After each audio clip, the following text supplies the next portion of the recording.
Okay, some of you are thinking, well, some of you are probably confused, and let's go through the next 2 hours. And the next 2 hours is something that you've never done before.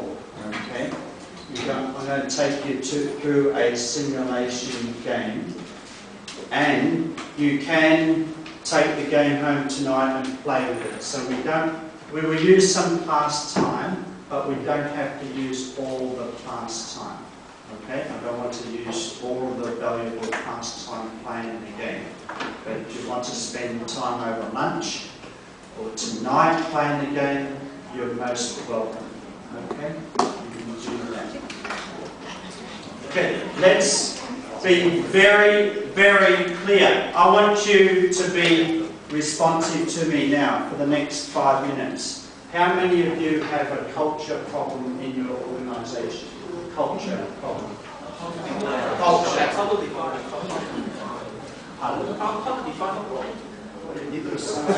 So academic. How to define culture?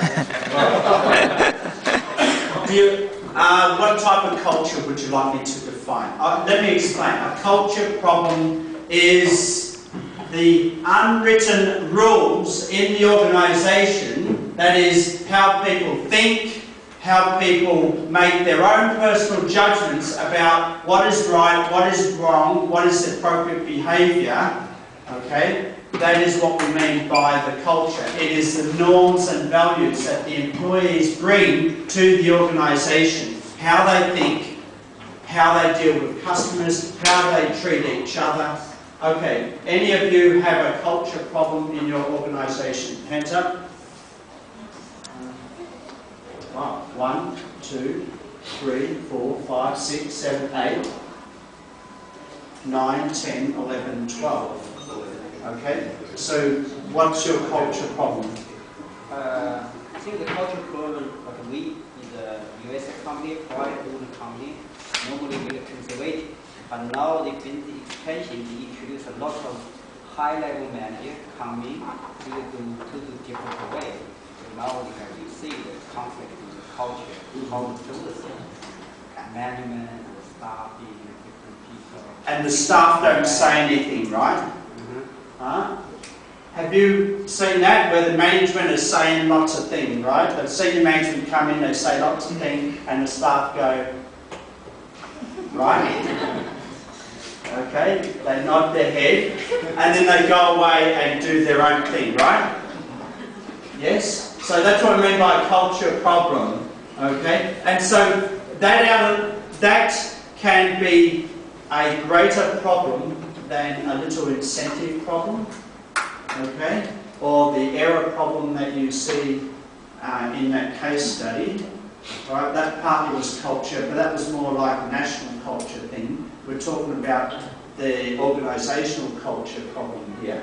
Now, this is not a human resources management class. This is controllership. But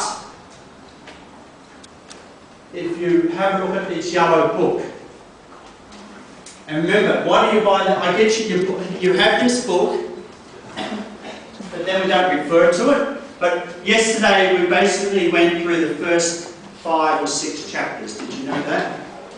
Okay. So if in the future you can actually go back and read those chapters. It makes it very clear in the book that at the heart of a lot of these problems, it's all about behaviour, human behaviour in the organisation. We're trying to understand behaviour and then put in systems to guide that behaviour so we can minimise out of control problems. That's all, okay? Number one, we're trying to understand the behaviour, and then we're putting systems to guide the behaviour and to minimise the control problem, okay? That's the first thing. Now, if you have a culture problem, how can you change the culture? There's a good question. How can you change culture? This is very serious. And it gets right to the simulation game that you're going to play. Quick. How to change? Fire everyone, okay? Hire new people. Yes, that's how exactly. That's how you can change the culture. Okay? Eliminate. Eliminate. E. Okay? Automate. Okay? Risk share. Centralise. These are ways of changing culture very, very fast. Very, very fast. But most firms they're not in a position to do these things. Okay? So is there a way of PAR that you can change the culture? How do you change people's thinking? Where do you start? Remember, I'm an accountant. I have an accounting background, but my PhD was on national culture differences. Okay, so I studied Singaporean managers and South Korean managers and how they saw the performance appraisal and budget control in the organisation. So I visited 80 Singaporean companies, 80 South Korean companies in the mid-1990s. So my PhD was about national culture. So I know everything about the culture, how to define it academically, practically, how do you actually change the culture. Changing culture starts with the first thing, communication, but actually starts with awareness. It starts with awareness, that's all.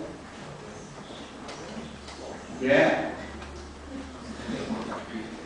If you can make someone aware of their behaviours and how it's different from others, okay, you can actually start to make a change. Nothing else. No incentives, no action control, okay? You're working on people control here, okay? By changing people's awareness. How do you do that?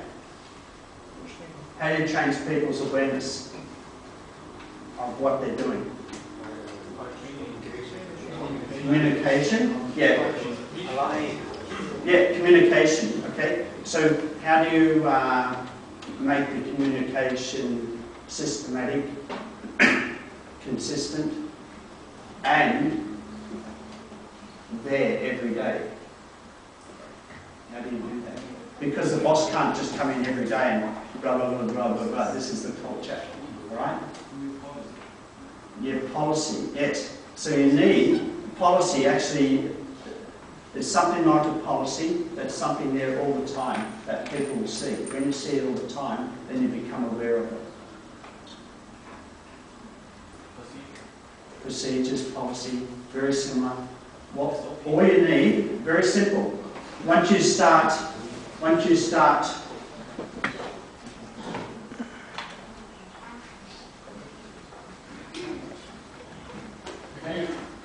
Once you start measuring things, people will become aware, and that will change culture. You start measuring something that you never measured before, people will become aware of that. Okay? So, everything that we're covering in controllership all comes back to measurement. Measurement can bring awareness, it can change culture. Okay, so what's the simulation game we're doing today? Yesterday, I confused you because in the morning I said, here's our lovely framework, beautiful, this is all you need, okay, right? And so if any of you want to leave now, you just one page, right?